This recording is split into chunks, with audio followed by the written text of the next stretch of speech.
InsyaAllah kita akan sambung perbincangan kita tentang interaksi dengan Al-Quran. Saya ingin berkongsi satu kisah riwayat dalam sirah Nabi SAW. Dikisahkan ketika Nabi SAW menerima wahyu, ada satu tempoh ataupun beberapa tempoh Nabi telah pun keputusan wahyu. Maknanya diriwayatkan dalam sirah ada period Nabi terputusnya wahyu. Ulama berkhilaf bilakah peristiwa wahyu terputus ini berlaku dan berapa lamakah tempoh itu berlaku.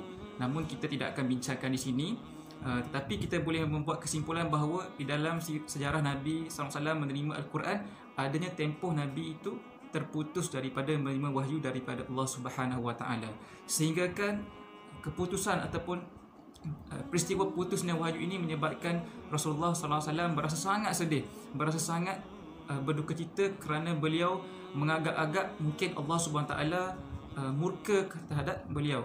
Dan disebabkan peristiwa putusnya wahyu ini, setengah musuh dalam kalangan Quraisy mengambil kesempatan untuk mengejek Nabi Muhammad, mengatakan bahawa Allah Ta'ala telah pun meninggalkan Nabi SAW bersendirian. Maka sehinggalah Allah SWT menurunkan surah Ad-Duha untuk menenangkan Nabi SAW, di mana Allah SWT berfirman, A'udzubillahi minasyaitonir rajim, Bismillahirrahmanirrahim, Wad-duha wal-laili idza saja, ma wadda'aka rabbuka wa ma qala.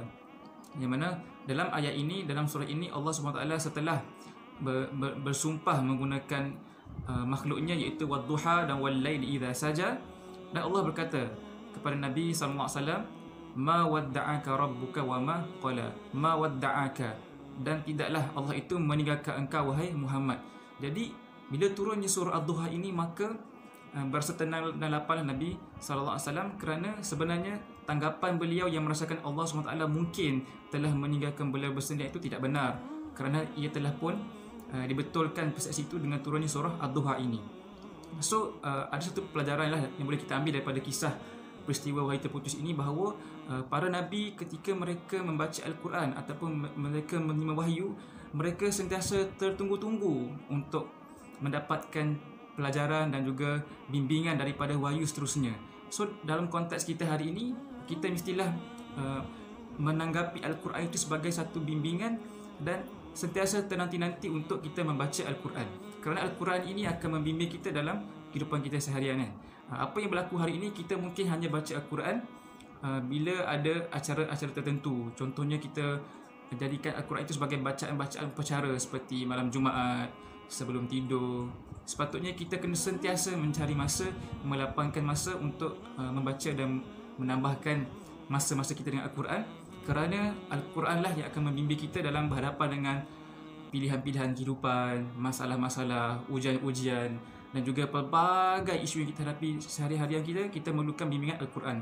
Begitulah para Rasul, mereka telah pun menerima Al-Quran bukan sekadar satu arahan dan bebanan, tapi mereka menanggapi wahyu sebagai satu kalam Allah SWT yang turun untuk menyedapkan hati mereka, untuk membimbing mereka, untuk memberi motivasi mereka.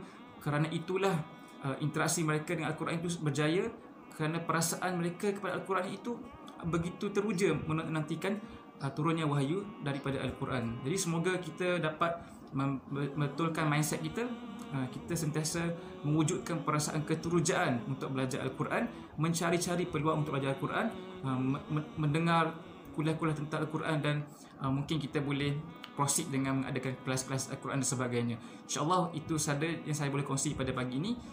Kita akan bertemu lagi dalam video seterusnya, berkongsi tips-tips lain untuk membantu meningkatkan interaksi kita dengan Al-Quran. Assalamualaikum warahmatullahi wabarakatuh.